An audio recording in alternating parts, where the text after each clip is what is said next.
నేను పిరికి పందను కానే కాను.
రాజా రాజా రాజా రాజా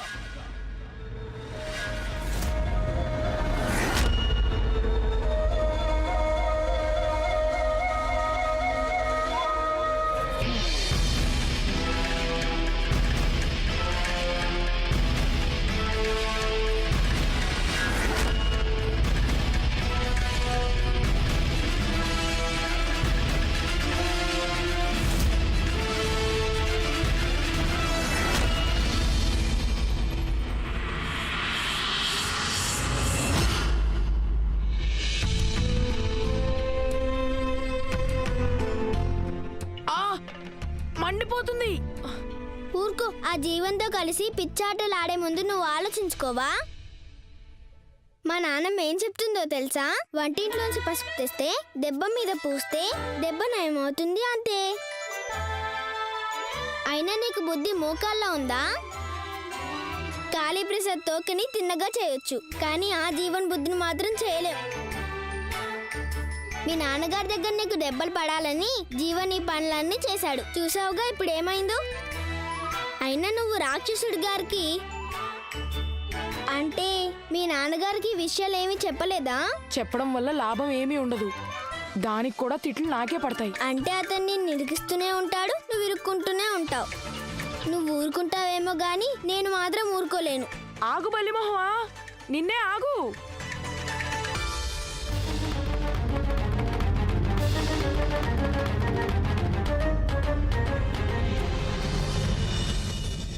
రాజా, మేం మందు తీసుకొని వచ్చాము. నువ్వు ఆలస్యం చేసావు బిందు. రాణి ఇందాకే వచ్చి నాకు పసుపు రాసి వెళ్ళింది. తనేమందో తెలుసా? వంటింట్లోంచి పసుపు తెస్తే దెబ్బ మీద దాన్ని పూస్తే దెబ్బ మానిపోతుంది అంతే. ఇవన్నీ రాణియే నేర్పిస్తోంది కదా.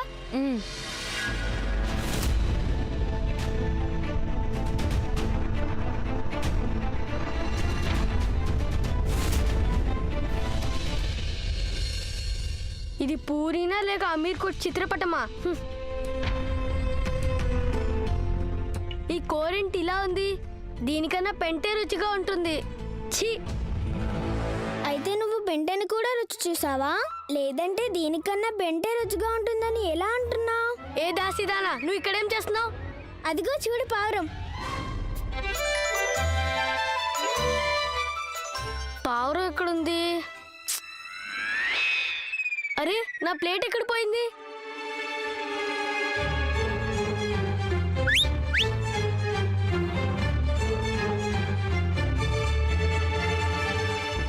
ఇంతకీ నువ్వు చేస్తున్నది ఏమిటి? నీకు నచ్చ చెప్తున్నాను. మహారాజు గారికి నువ్వు నిజమేంటో వెంటనే చెప్పేయాలి. ఆ ఎర్ర ఫైల్ నీ మూలంగానే కాలిపోయింది కదా, అంతవరకు ఈ ప్లేట్ ఇవ్వను. నీ పని పడతానుండు.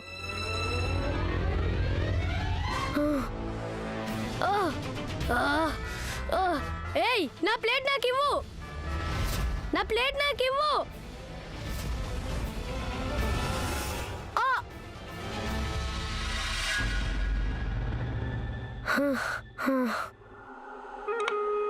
ఏమిటి నువ్వు చేస్తున్న పని?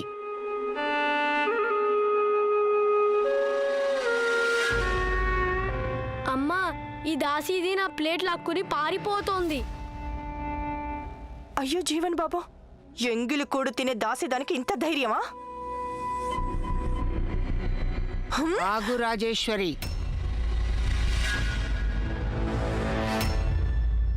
అవును, జీవన్ ప్లేట్ నేను లాక్కున్నాను, కానీ నేను ఈ పని ఎందుకు చేశానో అడగరేంటి?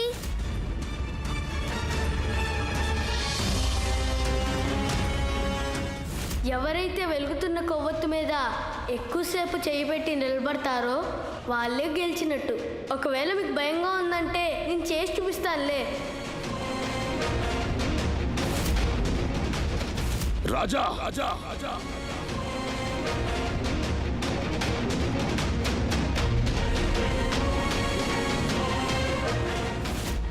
ఇది పూరీనా లేక అమీర్ కోట్ చిత్రపటమా? ఈ కోరెంట్ ఇలా ఉంది, దీనికన్నా పెంటే రుచిగా ఉంటుంది. చిన్నవాడై ఉండి వాళ్ళ అన్నయ్యకి ఇన్ని డబ్బులు పడేటట్టు చేశాడు, అది కూడా అసలు చెయ్యని తప్పుకి. ఈ మహల్లో నౌకర్లంతా తిండి లేక సొమ్మసిల్లుతున్నారు. ఈ జీవనేమో అన్నం పడేస్తున్నాడు. మా నాన్నమ్మ చెప్తుంది అన్నం పరబ్రహ్మ స్వరూపం అని. ఇంక మీరే చెప్పండి, ఇది మంచి పనేనా? పెద్దరాణి అమ్మ, ఈ పిల్లకాకి కూస్తున్నవన్నీ అలా నిలబడి వింటున్నారేంటి మీరు? ఎంత పొగరో చూసారా? విసిరిపారేయండి దీన్ని మహల్లో నుండి. అసలు నీకేం కావాలి? న్యాయం. జీవన్ మహారాజ్ గారికి నిజం చెప్పి చేసిన తప్పుకి శిక్ష అనుభవించాలి. నా కోరిక ఏంటంటే నౌకర్లు ఎవరు ఆకలితో సొమ్మసిల్లిపోకూడదు. వాళ్ళందరికీ 3 పూట్ల అన్నం పెట్టాలి. ఒప్పుకుంటున్నాం.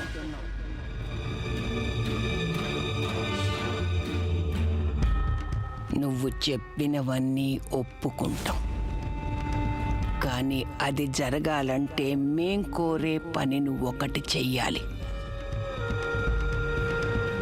చెప్పవే చిట్టెలుక, మేము అడిగింది నువ్వు చేస్తావా?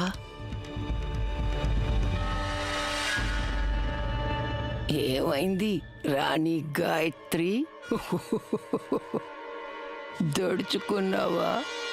ఒప్పుకుంటున్నాను.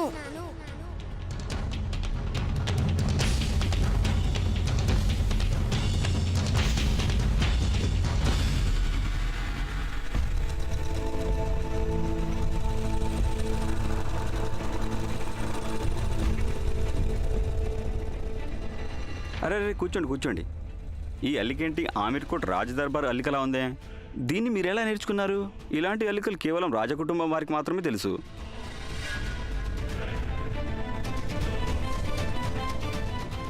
అయ్యయ్యో, కంగారు పడకండి. ఒక విధంగా ఇది మంచిదే. ఈ పోటీ నిర్వహిస్తున్న రాజకుటుంబంలోని వారు ఈ అల్లికను చూశారంటే వాళ్ళు ప్రకటించిన 300తో పాటు మరో బహుమతి కూడా ఇస్తారేమో. ప్రమీల, విన్నావా నువ్వు? వినడమే కాదు, చూశాను కూడా. అసలు ఈ ముసల్ది వేస్తున్న ఆ రాజవంశ అల్లికలు చూడు. సర్లే, ఆ మహారాణిని తను వేస్తున్న అల్లికల్లోనే ఇరికించకపోతే నా పేరు అసలు ప్రమీలే కాదు. ఎలా ప్రమీల? తొందర ఎందుకు, నువ్వు చూస్తూ ఉండి అంతే. ఇప్పుడు నేనేం చేస్తానో.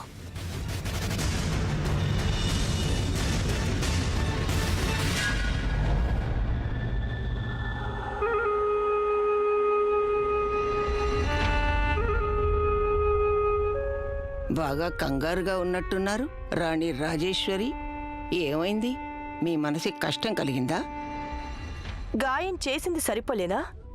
దానిపై కారం కూడా మీరే చల్లుతారా? ఏం చేయమంటారు? అది మా ప్రత్యేకత కదా. మీరా ఎంగిలి కూడు తినే ఆ దాసి పిల్లని మహల్లోంచి బయటికి వెళ్ళగొట్టడానికి బదులు మా జీవనికి శిక్ష పడేట్టు చేస్తామని ప్రమాణం చేస్తారా? మంచి పని చేశారు పెద్దరాణి అమ్మ.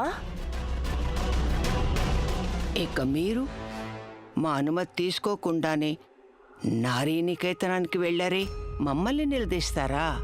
మేఘాల్లో ఎగురుతుంటే బానే ఉంటుంది, కానీ ఎగురుతూ మరీ ఎత్తుకు ఎగిరిపోకండి. సూర్యుడికి బాగా దగ్గరైతే రెక్కలు కాలిపోతాయి. ఇంకొన్ని రోజుల్లో నారీ నికేతనంలో మహిళలకి పురస్కార ప్రదానం జరుగుతుంది. అక్కడికి గృహమంత్రి గారు కూడా వస్తారు. అక్కడ మీరు మా కంటబడితే మీ గొంతు నులివేస్తాం. ఇక ఆ చిట్టెలుక విషయం అంటారా? మొదటి విషయం, దాని పేరు రాణి గాయత్రి. ఆ గాయత్రి పేరున్నది ఎవరితైనా సరే 7 ఏళ్ళైనా 27 ఏళ్ళైనా తన వరకు వస్తే మహల్ పునాదుల్ని పెక్కలించేస్తుంది. ఈ గాయత్రి మంత్రం మితిమీరకుండానే దాన్ని అంతం చెయ్యాలి. అలాగే చేయండి. అదేం కష్టం? ఏం కష్టం కాదు. గొంతు నులిమి చంపేయగలం ఆ పిల్లని. అంతకంటే ముందు తనలో ఉన్న తెగింపుని, తన ఉండి ధైర్యాన్ని చంపేయాలి. ఆ పని ఎలా చెయ్యాలో మాకు బాగా తెలుసు.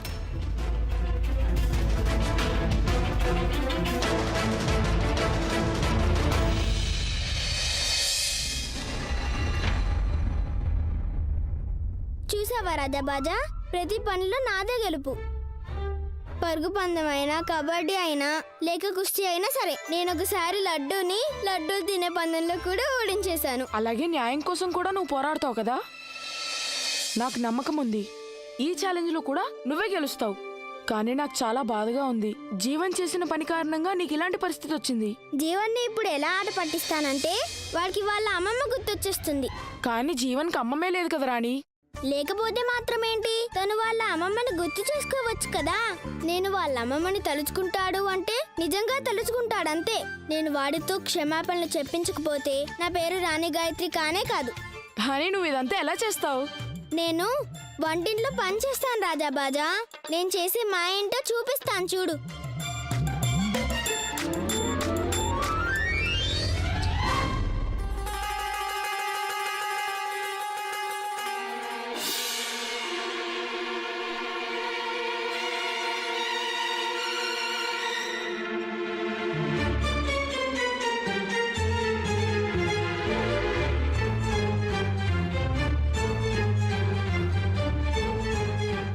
రాణి, ఇంతకీ నువ్వేం చేశావు? ఇందులో నేను చేసింది ఏమీ లేదు. చేయాల్సింది జమాల్ బాబాని చేశాడు. జమాల్ బాబా ఎవరింతకీ? విరోచనాల్ గోలి.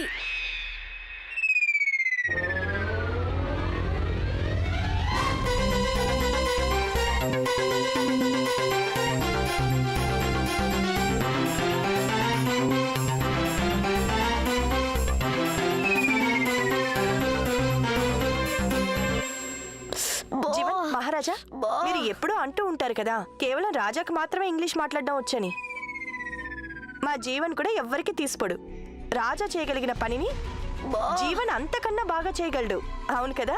నేను ఇప్పుడు ఏ పని చేయలేనమ్మా. అవును, మహారాజు గారికి ఒక పోయం చెప్పు.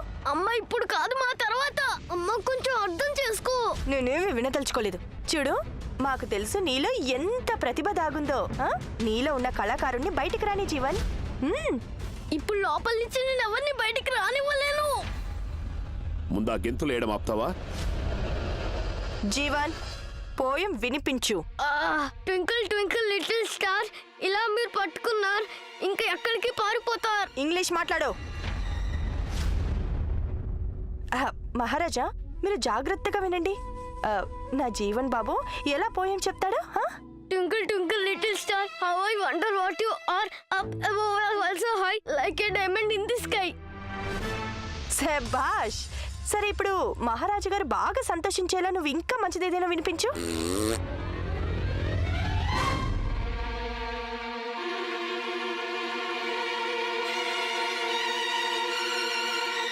మీరు మాకు ఇది వినిపించాలని తీసుకొచ్చారా? లేదు మహారాజా, అది మిమ్మల్ని చూసి భయపడ్డాడు.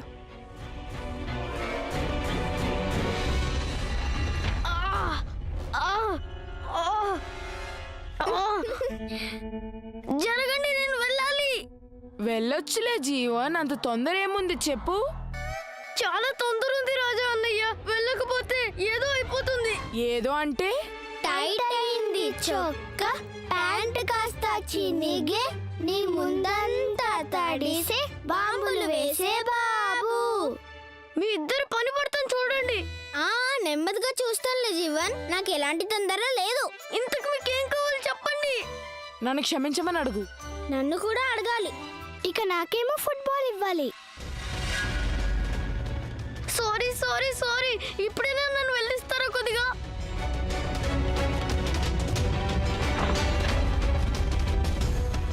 భలే చేసావు బల్లి, నువ్వు చాలా గ్రేట్. రండి. ఈ గాయత్రి అన్న పేరు ఎందుకు మమ్మల్ని వెంటాడుతుందో అర్థం కావడం లేదు.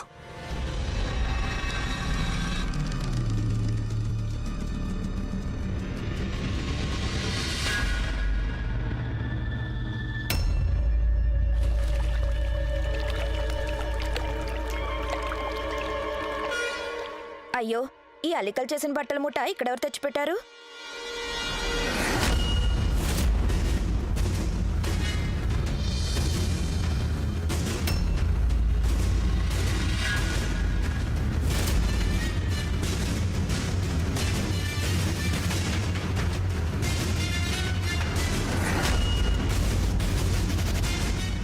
అసలు బాధ్యత అనే మాటకు అర్థం తెలుసా మీకు? ఈ పందెంలో 300 రూపాయలు మీరే గెలిచేవారు. కానీ ఇప్పుడు గెలవటం మాట అడ్డుంచండి, ఇంత ఖరీదైన చీరను నాశనం చేశారు మీరు. మీకు కనీసం అర్థమవుతుందా? మీరు పడ్డ కష్టంతో పాటు మా డబ్బులను కూడా గంగపాలు చేసేశారు మీరు. ఈ నష్టాన్ని ఎవరు భరిస్తారు? నన్ను నన్ను క్షమించండి. అసలు ఈ బట్టల మూట ఇక్కడికి ఎలా వచ్చిందో నాకు తెలీదు. చూడండి చూడండి, నేను చాలా కష్టపడ్డాను. నా మనవరాలి కోసం ఈ పోటీలో గెలవడం నాకు చాలా అవసరం. నా మీద దయ చూపించండి. చూడండి, ప్రభుత్వం జీతం ఇచ్చేది దయ చూపించడానికి కాదు, నాకు సక్రమంగా పని చేయించడానికి ఇస్తుంది. ఒకవేళ మీరు ఈ పోటీలో గెలవాలి అంటే రానున్న 2 రోజుల్లో అందరికంటే ఎక్కువ బట్టలు కుట్టాల్సి ఉంటుంది. అర్థమైందా మీకు?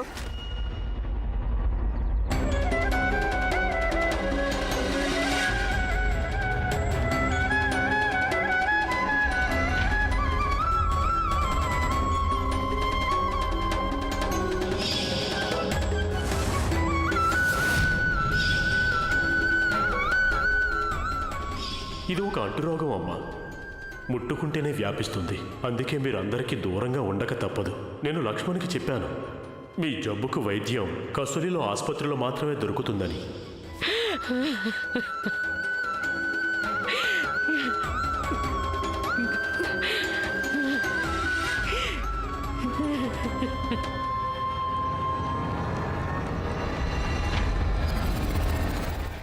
నన్ను క్షమించండి. సారీ. ఇప్పుడు కాస్త చల్లబడ్డాం. పెద్దరాణి అమ్మ, ఆ చిట్టెలకుంది కదా, అది చాలా తెలివైనది. ఇక కేవలం మీరొక్కరే ఆ చిట్టెలుకని ఓడించగలరు. కానీ మీరు ఏం చేయాలనుకున్నా త్వరగా చేయాల్సి ఉంటుంది పెద్దరాణి అమ్మ. అది మేము ఎలాగూ చేస్తాం.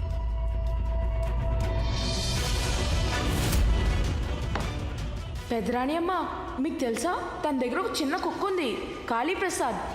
ఆ కుక్క కోసం తన ప్రాణమైన ఇచ్చేస్తుంది. దొరికింది. ఏం దొరికింది?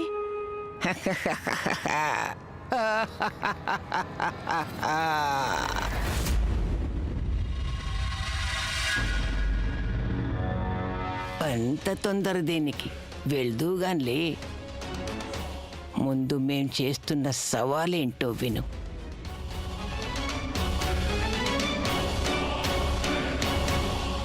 బేతాళ మామ, బేతాళ మామ, పొడుపు కథొంది జవాబు చెప్తావా?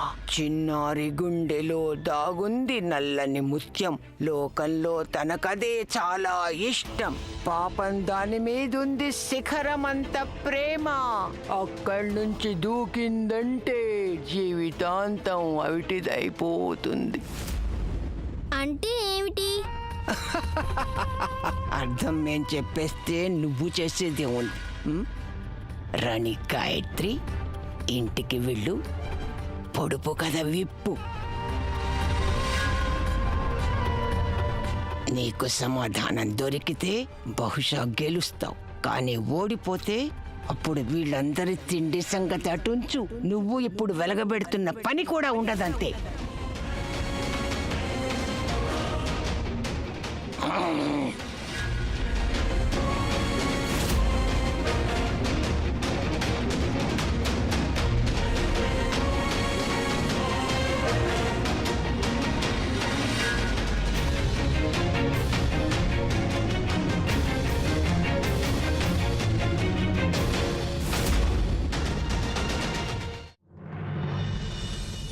తాళమామ ఓ బేతాళమామ, పొడుపు కథకి జవాబు చెప్పు.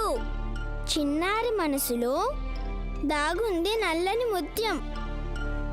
లోకంలో అన్నింటికంటే తనకి అదే బాగా ఇష్టం.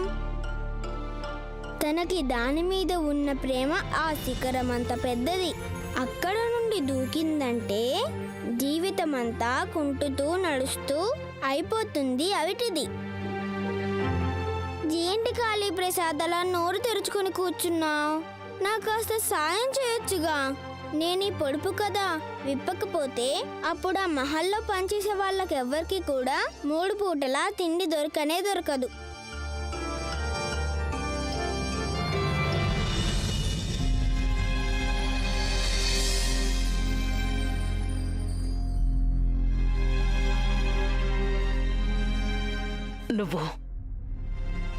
నువ్వు ఈ కుట్టు మిషన్ ఎక్కడి నుంచి తెచ్చావు?